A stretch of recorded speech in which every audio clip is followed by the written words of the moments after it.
And also, I would talk to my sponsor and I would do that dance, just like you were saying with, well, I had just this yesterday, but then I skipped 4 days, but then I did it. And she said, "Okay, it's not how much you drink, it's how much you think about it." Oh, that was the gut shot right there because I thought about it all the time, whether I was doing it or not doing it. It ran my life. I heard it through the grapevine. Welcome.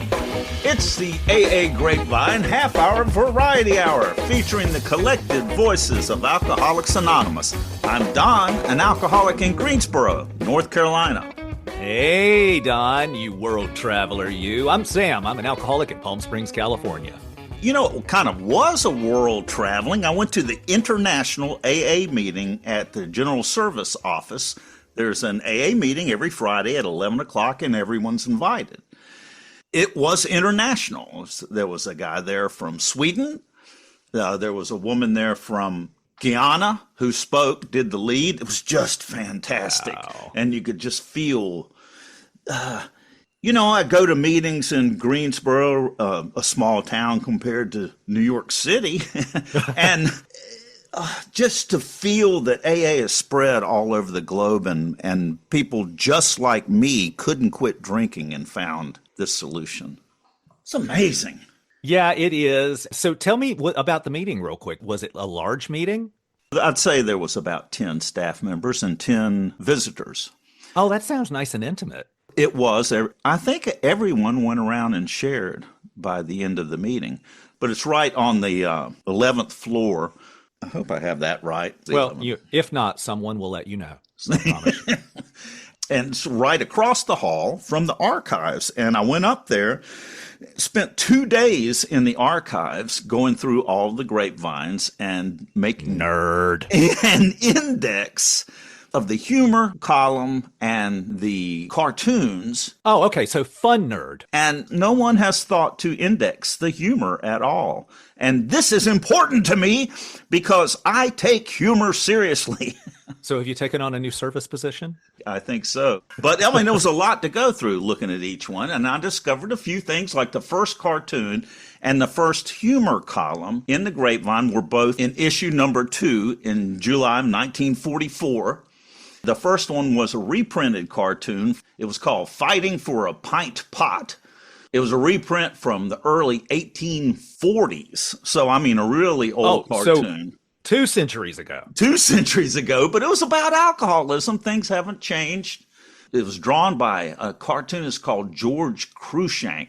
He said that a man cannot be taught, quote, how much strong drink is too much, for in some excitable systems, the very first drop of strong drink takes away the power of self-control. Wow. Yeah. That's like really insightful for like so long ago. Well, it's always been the case, I guess. Yeah, but who knew? Yeah. I like the fact that there's been the instinct to have a humor column in the Grapevine from the very beginning. It took a long time for one to develop and hang on. This one didn't hang on. It was only at first. But Sam, it was called Heard at Meetings. Yay! At that time, there weren't a lot of meetings. So they even list the meeting, the Manhattan meeting. Time heals all cuts. Time also cuts all heels. Ooh, don't be a heel. Don't be a heel. And the Nassau meeting, the surest way to lose your health is to keep drinking to other people's. Oh, that's profound. Yeah. This issue number 2 in 1944, was this like a letter-sized piece of paper or was it magazine format? It was still large like the first one. It hadn't gotten to the smaller size yet. Okay. So many great things. There's a wonderful, I think the first continuous running joke column was called Barley Corn. Barley corn. To drink barley corn was to drink liquor. Of course, corn is corny. Thank you for explaining the joke, Don. And these are very corny. So I think the funniest one in that issue, number 7, December 1945, is when Barley Corn started, and it ran for a few issues. But one of our returning veterans says it was sometimes hard for him to tell whether he suffered from battle fatigue or bottle fatigue. Ooh, that's a good play on words. Yeah. But my favorite cartoon, I don't know who the cartoonist was. I couldn't find. He did two cartoons, and the killer cartoon for me was in volume 5, issue number 2, August 1948. It's a heroic image of 12 steps leading up into the sky with a worried mother and 2 kids at the top. And they're like reaching down the stairs, and the sun's rays coming out of the corner of the image spell out AA. And clawing his way up the steps out of the water at the bottom is a man with his leg caught by a demon in the water with a bottle in its hand, pulling him back in. And the black water is labeled alcohol. Alcohol. That's a really powerful image. I mean, I'm looking at it right now, and maybe we can get that one posted on the Instagram account. Let's do that. It's the heroic struggle of surrender. Yeah. Sounds like you were rather productive in your hours and endless hours in the archive. I couldn't have had more fun. And I met Nathan, who is the host for GSO's podcast, Our Primary Purpose. That was fun. Boy, he looks different than I imagined with the way his voice sounds. Oh, yeah. You know how that works. No one ever looks like they sound. No one looks like they sound. Well, it was great fun. Sam, who's our guest today? Oh, we're moving on from the Don Show. Yay. Don, today's guest is Caitlin in Nashville, Tennessee. And we'll also answer a question sent to us for our segment, A Newcomer Asks. Oh, good. But first, the news. The Military Veteran Interview Project was recently announced.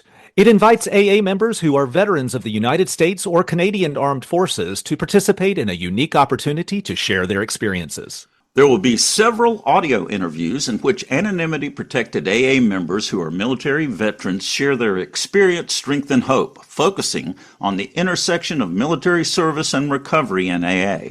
They are seeking representation from a broad spectrum of veterans across all branches of the armed services in Canada and the U.S. They aim to include voices from a diverse range of backgrounds, ranks, ages, genders, orientations, and operational experiences. Each story will illustrate the journey of recovery and sobriety during or after military service. If you're an AA member and would like to learn more about this project or volunteer for an interview, please email militaryoutreach@aa.org. That's militaryoutreach@aa.org. The anonymity of all participants will be rigorously protected. To hear audio interviews of active duty AA members, go to aa.org/military. I'm here with Patrick C., the International Convention Coordinator, with an update on the upcoming July 3rd through the 6th, 2025 International Convention in Vancouver, British Columbia, our 90th anniversary celebration. I love your enthusiasm, Don. By the way, it was so great to see you in person at the General Service Office. It was so much fun. Patrick, are you hearing from members any concerns about traveling to Canada? If you can believe it, Don, I've heard from a few. So our response is that if you have any traveling concerns, you really should research and determine your own personal situation. That may require contacting a lawyer, doing something if you have those concerns. And we're not, putting our head in the sand. We're focused on what's happening in the world, but we're also focused on what we're doing, which is putting together the 2025 International Convention of Alcoholics Anonymous with our principles and traditions that we have intact. So we are focused on what we're there for, our primary purpose, which is to celebrate AA's 90th anniversary, our ability to come together as a fellowship. First time in 10 years. This is an exciting time, and there happens to be things going on in the world that we're having to deal with. Know that it's on the minds of the board, and it's on the minds of myself as coordinator, and we're continuing to determine what communications we need to share with the fellowship as we move forward towards the date, which is less than 90 days at this point. Yes, it's coming quickly, so Plans are continuing. Details are being nailed down. I recently got a schedule for what the Grapevine podcast will be participating in. What else is happening? If you can believe it, I'm working on what is called the advanced program, and it's the program that I send out prior to the final program, which will be ready around the June timeframe. And some of the items that folks will find information-wise in that advanced program is about like your badges. When am I going to get my badges?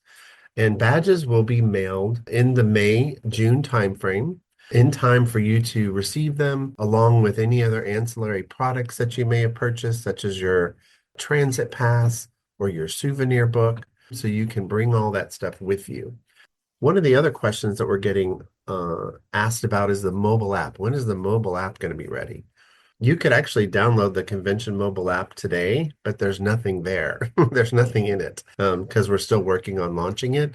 So you'll see work in progress at this. You're going to have like a 2000s under construction flashing JPEG. With beeping sounds. Little beeps and little workers running across. Exactly. A third question that we're getting asked about is this virtual session. So the virtual session that we've put together is for those who are unable to attend in person. It's a $35 registration fee. There's even a new way to put a party together if you wanted to do a watch party. And so we have information about that. But the event that people will actually be able to view is a 2-day, 8-session virtual program. On Friday, July 4th, there's 4 sessions. On Saturday, July 5th, there's 4 sessions. And some of the topics are AA around the world, call-up meeting, intensive work with other alcoholics, celebrate sobriety. Again, a total of 8 1.5-hour sessions that you can watch, seeing live happening if you're unable to attend, but you can log into your computer or your device and watch what's happening at the convention. Oh, that's very cool. Yeah, just people are kind of wondering, like, well, what am I getting with my $35? And will one of those be the big session with everyone attending? No, not in the virtual program. Now, there's a separate $60 purchase, which is the 3 Big Meeting video product. Mm-hmm. You can go into the registration site and purchase that today if you wanted to pre-order one. That will be a video of the actual 3 big meetings that you can watch after the convention is over, and we've been able to edit it and anonymity protect it, but it won't be a live stream. It'll be after the event. So 2 separate things, virtual program versus video product. And, you know, I send out those convention chit chats bi-weekly. It's actually in the meeting guide app. Click on the news button at the bottom of the screen. You can find it in so many places, Don. We are blasting it out via email, meeting guide app, Instagram on the AA Grapevine channel, what's new on AA.org. We are trying to make sure that everyone can get a hold of it. But there's a convention tale in each one of them. I received one from a guy. He had a cherished memory from the Atlanta 2015 convention. He was coming out of a Holiday Inn from a series of meetings at 3 a.m.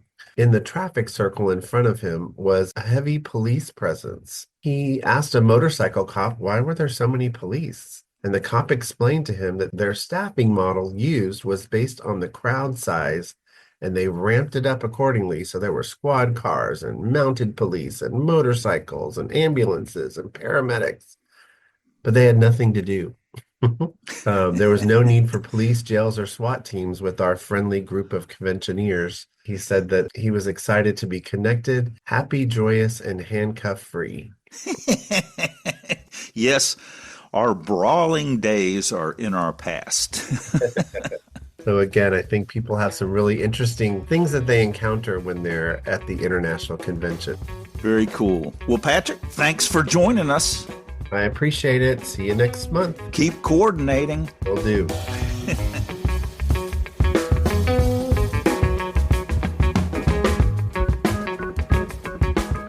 Hi, folks. We need your stories on the individual traditions. Pick one and write about your or your group's experience with it. How has a tradition played a part in your life? How has your understanding of a tradition changed? What is a personal experience where a tradition played a part? Visit aagrapevine.org for guidelines and to submit.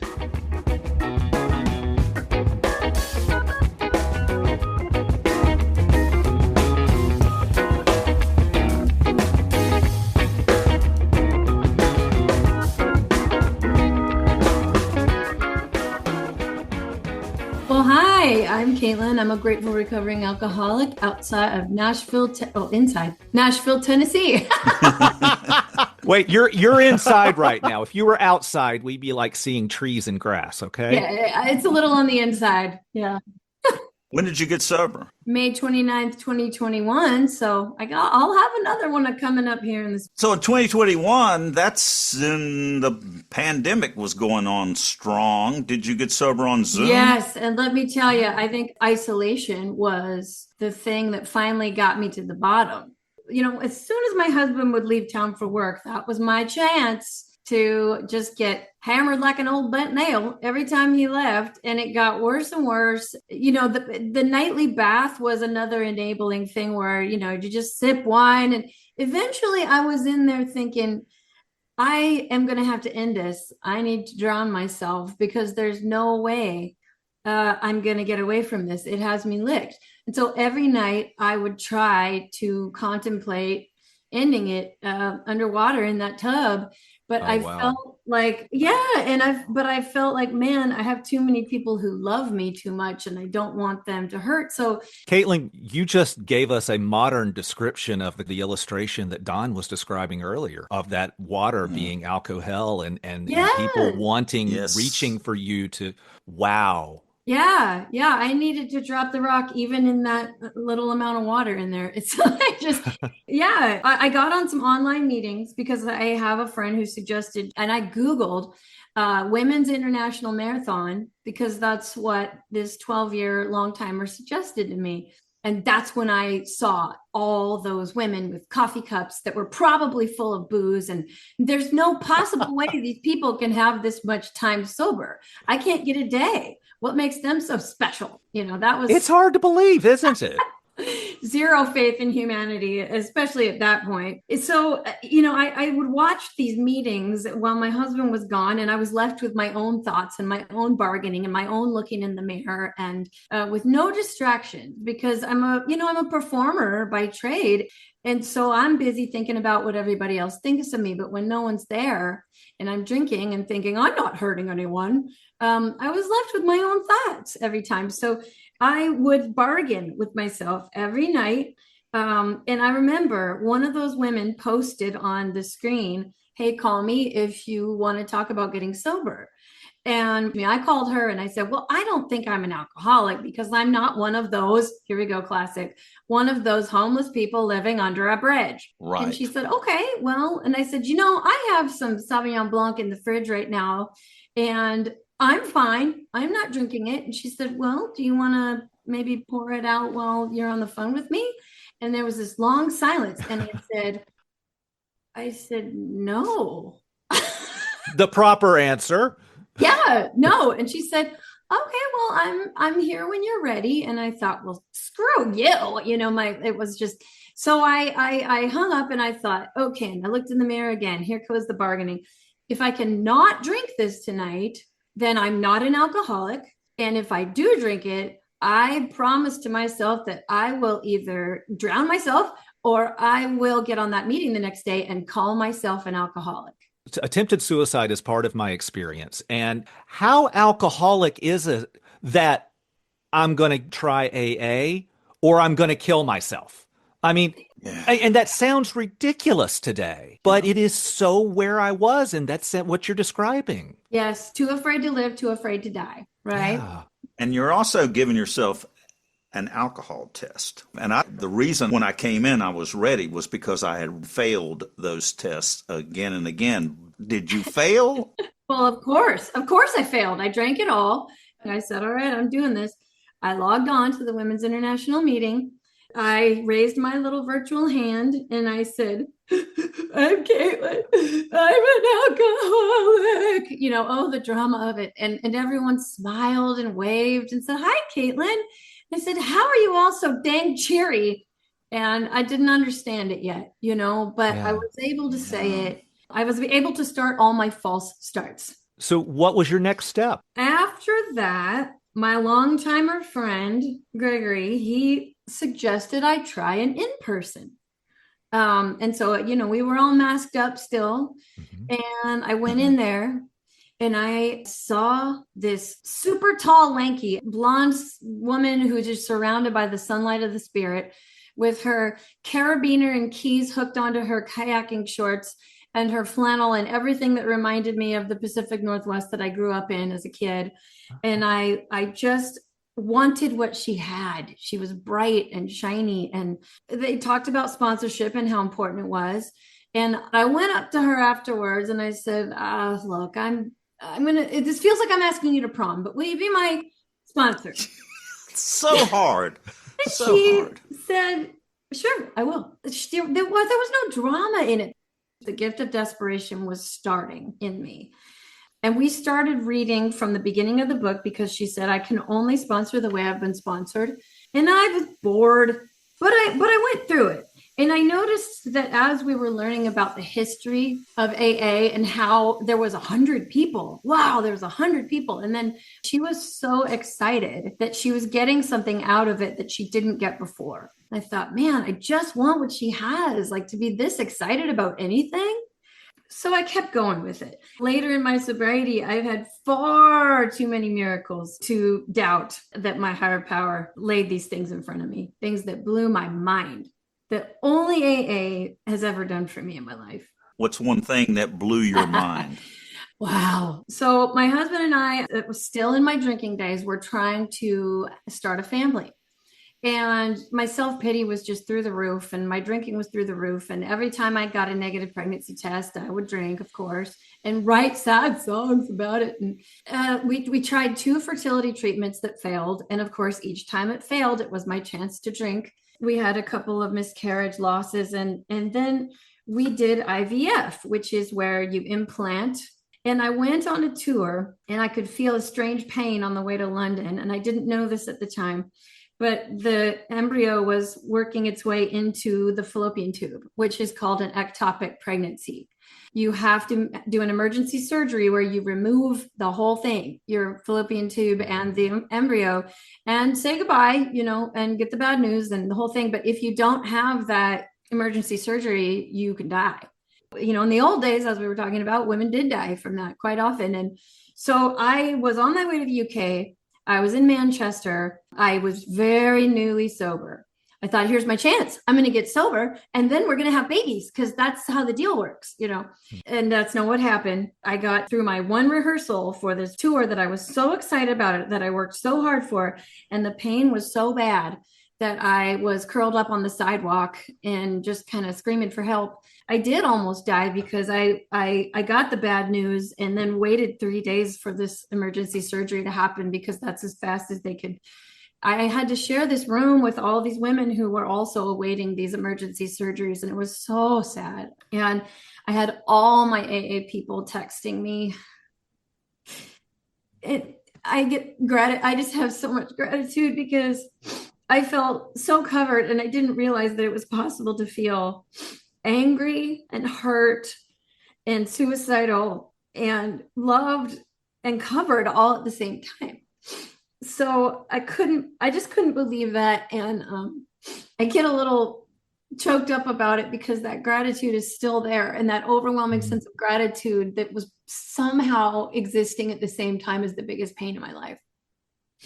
And having to call my husband and give him the bad news again and have him say, well, baby, it's you and me. And so he's always loved me through that. And he's always loved me through my alcoholism. He's a normie, and that he waited and that he was patient and that he's dealt with that loss. I'm just so friggin' lucky, guys, like I'm so lucky. And I was whisked away. I just happened to have a friend down there who her husband was in the military and was stationed down outside of Manchester. And she came and picked me up. The tour went on without me. I stayed in her little cottage farmhouse for 3 days while my stitches repaired, and I grieved this. And I didn't know her husband real well. But I was able to sit and have coffee with him these mornings of rehabilitation. I talked to my sponsor. I said, I'm angry at God. I hate him. I hate God. And she said, you go ahead. He can take it. Mm-hmm. Talk to him. Tell him that he can take it. So as I'm staying in this beautiful little cottage rescued from that hospital, I got to know my friend's husband. I told him that I was in AA. And he said, you're in AA? And I said, yeah. He said, do you know who my grandfather is? I said, no. He said, my grandfather is Joe from Joe and Charlie. Oh, And wow. What? I was staying in Joe's grandson's house to heal. And I just about like, see, that's what I'm talking about, guys. In my lowest moments, I had, I had this sign and wonder. And so he says, you know what? I want to put you on the phone with someone. He put me on the phone with Phyllis, who I believe is Phyllis Joe's wife or Charlie's wife. I can't remember. I She don't was know. either one of their best friends or a wife. I can't remember. She was as old timey as it gets. She was from that era. She knew them. She was their people. And she said, "Now, are you staying sober? Are you picking up a drink? Are you? How are you doing?" You know, she was telling me about Joe and Charlie and what they were like, and how I can be like that too. And I was just so blown away. So God, that That's is so cool. Caitlin, you are a storyteller, that's for sure. And I'm so glad I got to hear them. In fact, keep listening after the closing music if you want to hear another AA miracle story from Caitlin. It's time for a newcomer asks. Send us questions you had when you first got sober or questions you've been asked. Go to aagrapevine.org/podcast. We received this from Pat M. in Vancouver, Washington. I remember a newcomer asking me this, and it really stood out to me. When did you start to feel like you were okay? That's coming from someone who's not feeling okay. Wow, yeah. Caitlin, you described people glowing when you went to AA, and that was exactly my experience after the first horror of the first couple of meetings. I began to see, man, these people, there's something going on with these people in these meetings. They seem all together and clean, shiny, happy people. And what is it? It's like a light was coming out of them. And I had the same question. When I picked up my 1 month chip, a guy came up to me and said, well, has the roller coaster smoothed out for you now, I imagine? And I was going, no. So it wasn't at 1 month. It was better. It was much better than it was after the first couple of mm, weeks. But for me, it was gradual smoothing. I think maybe at 3 months, it was pretty clear that this is the way I want to live. mm. Yes, the clear eyes, fresh skin. It's a real thing. The lights start coming back on. It's true. Don, there's a moment in your history that you were taking a shower and you caught yourself singing. Yes, I was taking a shower, and for the first time in, I don't know, 6 or 7 years, I found myself spontaneously singing. I was going, what is going on here? Coming back to life or something Yeah. like that was an amazing experience of healing that was just happening from staying sober one day at a time. I remember a feeling of a sense of impending doom leaving me at about three Mm, weeks. I didn't go to a treatment center, so I quit drinking the day that I came into AA. I was told that alcohol is a depressant and it takes a few weeks for it to get out of your system. And that's that depressant drug I was taking, alcohol, that was making me feel this sense of impending doom all the time, which is the very thing I drank at. That's that vicious cycle. Yeah, So alcohol is such a liar and a thief. sure enough. Yeah. yep. Twofold. One is a general answer. It's when I started looking forward to going to the meetings.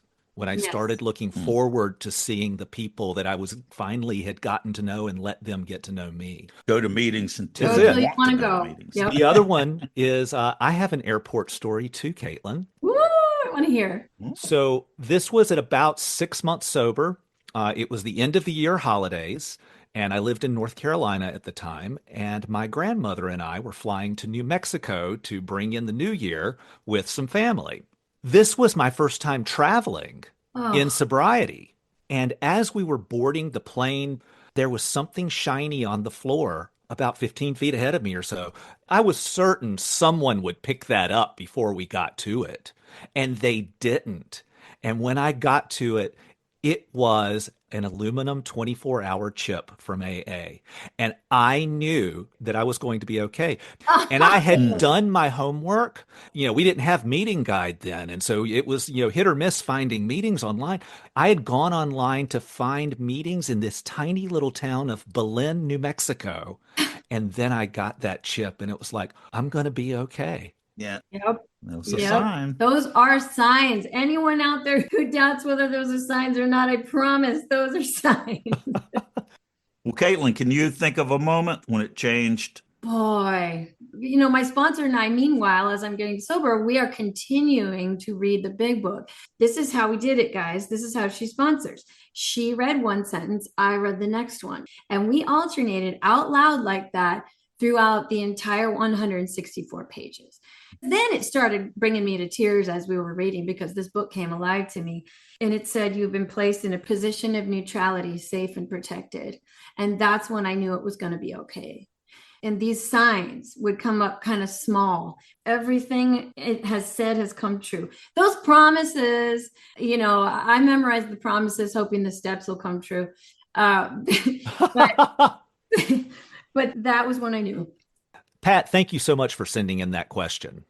Caitlin, I am so glad we got to chat with you today. This has been so much fun. Thank you. Thank you, Caitlin. Me too. I've been looking forward to this so much. Thanks for having me.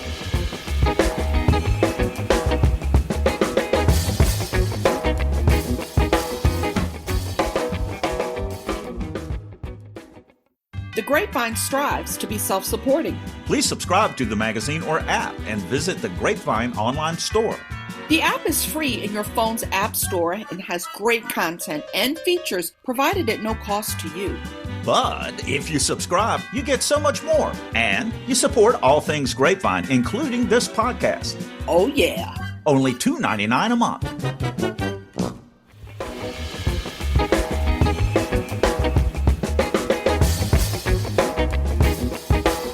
I'm at the very wit's end. Cuckoo.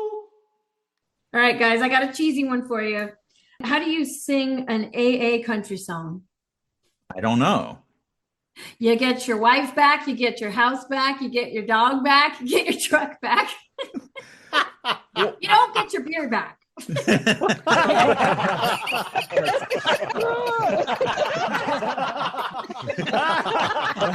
It's really not that funny.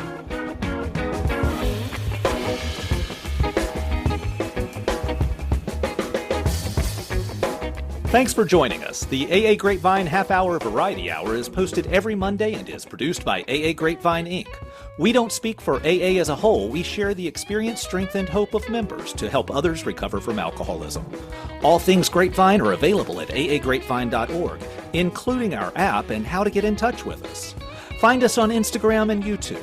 If you want to know more about AA, visit aa.org or search online for Alcoholics Anonymous and your city.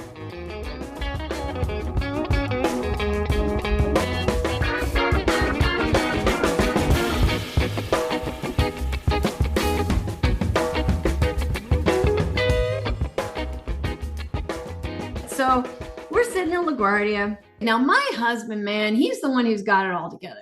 He checks in for his Southwest flight early, so he's in the A group. I forget, sleep in, and check in late, and so I end up having to board in the C group. Pedro, my husband, said, I'll save you a seat, babe, don't worry. And I said, okay. So we're getting ready to board. They start with the A group, so he gives me a little kiss and lines up. And I hear friend of Bill on the pager, come to bar 221.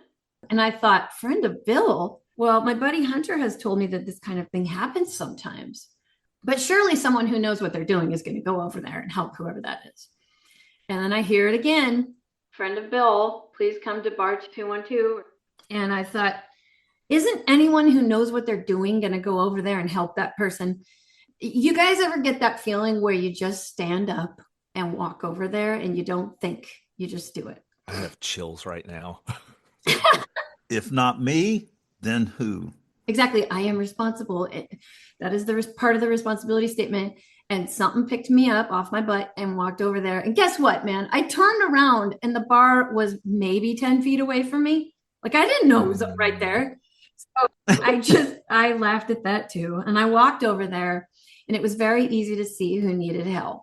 There was a gentleman who was standing just outside the bar with his shoulders hunched over and he had tears coming down his face.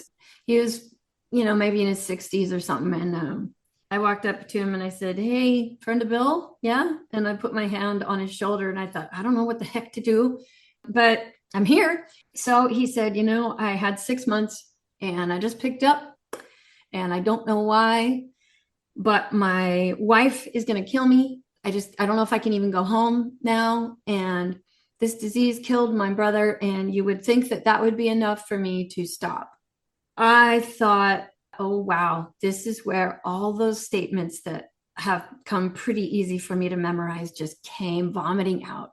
It's like, man, keep coming back. Do you know how many people can tile a bathroom with their white chips? It's okay. It says that, and I just, all these quotes just started, and he nodded and I said, "You know what, man, I've got something for you." And I don't know why I did this, guys, but I ran over to my backpack. I grabbed my big book and I ran it over to him and I put it in his hands.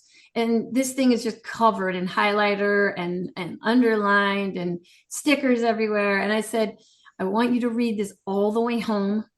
And then I want you to go to a meeting and please don't put it down." And he said, "Oh no, I've been around long enough to know what this is. I can't accept this." And I said, "You got to give it away to keep it, right?" And he was like, "Okay," and I gave him a hug. I said, "Keep coming back." I said, "Come back and you're not alone." And so he turned to board and I turned around and they just started boarding the C group. And I thought if I would have been a good little star student and checked in early and boarded the A's, I would never have heard that page. Yeah. When I walked onto that plane and sat down, I was beaming and my husband looks over at me and goes, "What in the world happened to you?" Caitlin. Wow, I gave away my big Oh my book. gosh. And my sponsor was like, "You did what? I don't know if I could ever do that." I hope someday you see that book again.